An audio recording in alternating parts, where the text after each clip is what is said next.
Want to bet?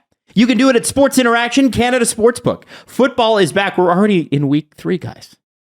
Wow. Like the Steelers play on Thursday. Again. For the thrice time. Baseball playoffs are coming. Hockey season right around the corner. You can bet pregame, live and play, or one of the many prop bets like we talked about today. Made for Canadians by Canadians. Sports Interaction makes it easy to deposit, play, and cash out. Join now to see all that sports betting has to offer. Just head to sportsinteraction.com/SDPN. That's sportsinteraction.com/SDPN. Ontario only, 19 plus. Please play responsibly. How much money does Nathan MacKinnon make? We can only go so high because it's 12.5 for McDavid, and then the maximum is 14, I believe. No, I think the maximum is because what's 16? Because the cap's 81.5, and then the max is how much percentage? 30, 20 something. Yeah. So the math is bad. Here's the number I had in my head this morning because I was actually thinking about this. His ridiculous sweetheart deal with the Avalanche was 6.3. And I think he's going to just clean double it. 12.6. That would put him over McDavid. I think it's higher than that. Yeah. My guess is 13.5.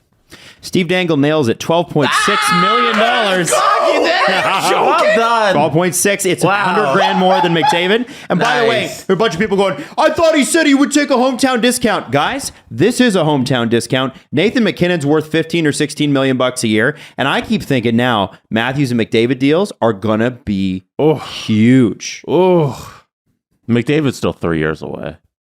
Yeah, right. that's what I mean. 2025, man. That is going to be a crazy summer, and McDavid's going to make like 16, 17 million bucks a year. Now, let me throw this out there. Okay, go ahead. He could have easily taken like 100,000 less or 150,000 less. But who cares? No, wait, though. Quinn Hughes was talking about his own contract negotiations on 32 Thoughts. And, you know, what's the difference? 7.5, 7.2, 8.1. I'm still going to be like rich, right? It's just millions of dollars.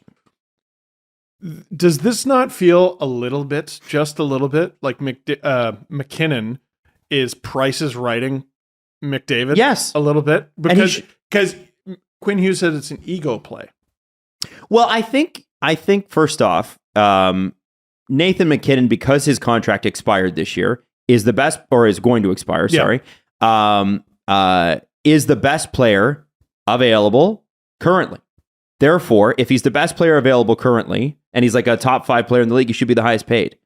And if I were him, I would say, listen, I don't want to kill the Avalanche here. I know that we have salary cap constraints. I want to keep this going for a long, long time. I'm an extremely competitive guy. It took forever to get here. I want to be able to get players and whatever. But at the same time, Nathan MacKinnon, just based on when his contract was signed and how good he is, should be the highest paid player in the NHL. And he said that, I bet he said it to Joe Sack. He's probably like, listen, he didn't get Kadri back. So that money's going to me. Yeah, I wonder if we can get something done with Nas, then maybe I'll help you out a maybe little. we wait or something. Yeah, he wouldn't have had to re-sign this year at all. He's gonna have to do some pretty heavy lifting, man. Like I think we talked about this recently.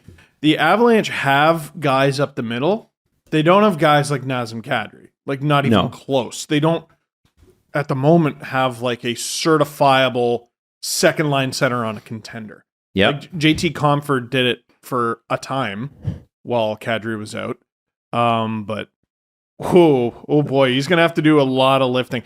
And I tell you what, how good does that make the Cale Makar contract look? Oh, that's a crazy deal. That's a crazy deal. He should be making just as much. But Nathan was making less than he should have for a long, long time as well, right? Yeah, so he's making up. But this is you talk about heavy lifting. Nathan MacKinnon does the heavy lifting. Yes. Since 17-18, he has scored at around 100 point a game or 100 point a year pace. Can you imagine? He's never at a 100-point season. He's never scored 40 goals once. This goes back to the Marner conversation. It's hard. It's hard. But again, there's some injuries and stuff. Like last year, he easily would have had 100 points. He only played 65 games. He came 1 point short in 18-19. Oh. And then the previous couple of years have been a bit of a mess. Like 19-20, and I think we forget this, 69 games. He had 93 points, and then COVID hit. Unbelievable. Like, how long is the deal? The deal's 8 years. 8 years. Okay. Yeah. But it goes back to the Matthews thing when Matthews was like a greatest 50-goal scorer who had never scored 50 goals. And like Phil Kessel for all those years, he was a great 40-goal scorer who never scored 40 goals. Still Nathan MacKinnon never scored 40. never put up a 100-point season, even though all these years has been on pace. Just never worked out. That's going to look so weird if that's how it ends. Like, There's no way. Never having one. There's no way. He's going into the Hall of Fame. Yeah. So like we'll have that. One day we'll do like a deep dive of his resume when it's all said and done. He has more 30-goal seasons than Patrick Kane did when Patrick Kane was named one of the top NHL players of all time. Wow. Just throwing that out there. Wow. That was 3-time 30-goal scorer Patrick Kane at that point. How many 100-point seasons? At that point, I don't know. I don't have Patrick Kane's up, but Nathan MacKinnon has had 1, 2, 3, 4 30-goal plus seasons. That would be such a good petty thing to do, is go back and look at some of the players who just scraped into the top 100 list and then be like, all right, how many players currently playing would be in there now? Yeah. Like Malkin wasn't on it. Get out of here. Shut up. Yeah, lists like that should be rotating lists. It's kind of like Rolling Stone has their 100 greatest albums or whatever, and they're constantly just updating it all the time. Like that's how, if you have 100 greatest NHL players, it's just be rotating. You're currently just putting guys in and out. Just to say you were on it for a time. Yeah, you know. Hey, I'm 99. Oh, I got dropped off. It's like power rankings week to week, you know. I was going to say it's like whoever gets the famed 100 spot on the Hockey News' 100 people of power and influence. I know Greg Wyshynski had it once, and he was like, look, I'm in it. You haven't been on that? Never. You haven't? Oh, You've never been on the really? that's No, stupid. but you look at the people who like barely scrape onto the list, and you're like, oh, all right, fair enough. I don't know, guys. Steve Zago. I think you should be on there. I don't know. So anyway, congrats to Nathan MacKinnon. A great deal for the Avalanche. If you're going to pay somebody that kind of money, Nathan MacKinnon's the guy. Better be good. And I'm serious, there are people online already arguing that this is not a hometown discount. I have somebody in my mentions asking why players like Nathan are screwing their teams over. I thought you were going to say at least 14 million. I did. And honestly, it should be. According to Dom Lucision's got these models, and obviously they're imperfect, but his market value, according to Dom's model, is about 16 and change. I believe his McDavid's market value is about $20 million. Yeah. He should be paid like a basketball player. They said Matthews 18, 19 or something like that. Not that that's actually like possible under the current cap, but Right. The caps, it's ridiculous in how these salaries are being I minimized. think it's strange that under the cap, they can also determine how much you can spend on any one player. That's strange to me. But that's the system we're under. Okay. When's the CBA expire? That is a really good question. I think it was redone in the 2020. I think it was for 5 years. Is it 5 years? Honestly, there's such a flurry of information that happened at that point that it was like we were all focused on what COVID restrictions the players would be under rather than like what the actual CBA would be. The COVID extension was through the 2025-26 season. So the off season of 26 is going to be terrible for this show because Steve's going to be upset all the time. Yeah. Cool. Can't wait. All we're going to talk about is collective bargaining. do you have the top cap hits up? I do. Okay, because I want to play this game because I think the answer is 2. Toronto Raptors. Who are some of the best Raptors? Name them. who are the best Raptors? I'm playing this game. I don't care. Well, you got Pascal Siakam, who's the highest paid. Scotty Barnes. Yeah, Scotty Barnes. But he's a rookie. He's on rookie deals, right? Yeah, we'll see how much. We'll see what it is. Fred VanVleet. Yeah, sure. Yeah, there's Precious Achua. OG Anunoby. OG. Some really good players. What are you doing? But you wouldn't put Chris Boucher in the top 5. No, you wouldn't. Right. Okay. So but he's good. He's a 6. He's in the rotation. Yeah, he's in the rotation. Come He's playing in the playoffs. Yeah.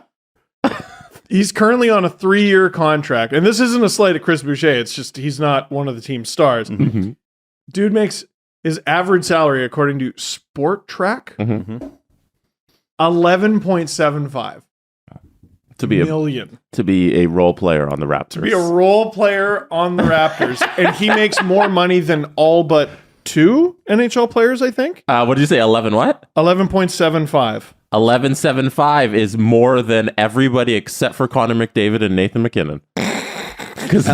Well, you know what else is interesting? So how much are the Leafs worth? If you wanted to buy the Toronto Maple Leafs today, don't Google it. Just guess. A billion? A billion. A billion. 2.3. 2.3. Okay, so it's $1.8 billion. Okay. Oh, okay. How much are the Raptors close. worth? More. Aren't they like 2.5. 2.9? 2.2. Wow. But the Raptors are the most valuable sports franchise in Canada. Most valuable at MLSE. That's crazy. And it's interesting. If you watch, have you guys seen the documentary on Tim Donaghy No. about the ref who was cheating? It's on Netflix, right? Oh, Yeah. I downloaded it for the flight, but I fell asleep. There's a few like those. The And One documentary, the Manti Te'o documentary, and then the Tim Donaghy. That's really one. good. I watched Malice at the Palace. Good, Yeah. so good. You should watch it. If you love sports, you'll love it. But the way they talk a little bit about how the NBA markets, right? How they come to market with their thing, and what they do is they have specific players that are stars. And it's sort of like that's who they market, that's who they market, that's who they market. The NHL doesn't market it that way. And it's clear that the NBA over 20 years is gaining and winning, right? And I think it's fascinating. You just mentioned the salary difference in what a bench player on the Raptors make versus the top players in the NHL. Yeah. I think it's fascinating that at Maple Leaf Sports and Entertainment, the Maple Leafs are not the most valuable piece. Yep. Isn't that nuts? I just think like it's crazy that in this country everybody's like, oh, hockey. The Raptors are worth a full $500 million more than the Leafs. It doesn't always feel like that within this city, but then you forget that there's two teams in a very unique position, and that's the Raptors and the Blue Jays, who have the mantle of representing the entire nation. Although I think that may change. The Blue Jays are worth just shy of what the Leafs are, $1.78 billion. I'm surprised it's under. Well, I think you got the Canadian dollar working against you and stuff like that. Yeah. Holy shit! Do you ever? Yeah.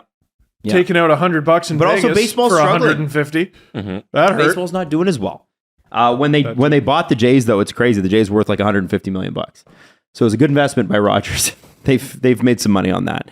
Anyway, long story short, I think Nathan MacKinnon's worth every penny of that and probably $4 or $5 million more. Good for him. Good for the Avs. Good for Avs fans. That's fantastic. And only 2 years older than Connor McDavid. And the Avs will be able to make a trade come trade deadline to replace whatever they might need at the center position. I also think can't JT Compher and some of those guys can step up, right? They can. And they may not be Kadri, but Alex Newhook needs to take a step. They have some really good young pieces. Justus Annunen in net is a really interesting one. And I think their back end is going to be a strength for a long time. Their bottom six, if I remember correctly, basically doesn't change from the Stanley Cup final, except I think they lost Jack Johnson. Okay. Maybe. And Bowen Byram was only getting better. They're going to be great. They're still going to be great. Yeah. Let's not be worried about the Avs contending. Yeah, they're going to be fine. a good team. I got Why are plenty they to worry screwing about. their own team? Yeah. What you go and win a cup and make money? Fuck you, man. Anyway, Arturi Lehkonen was an unreal pickup for them at the deadline. so true.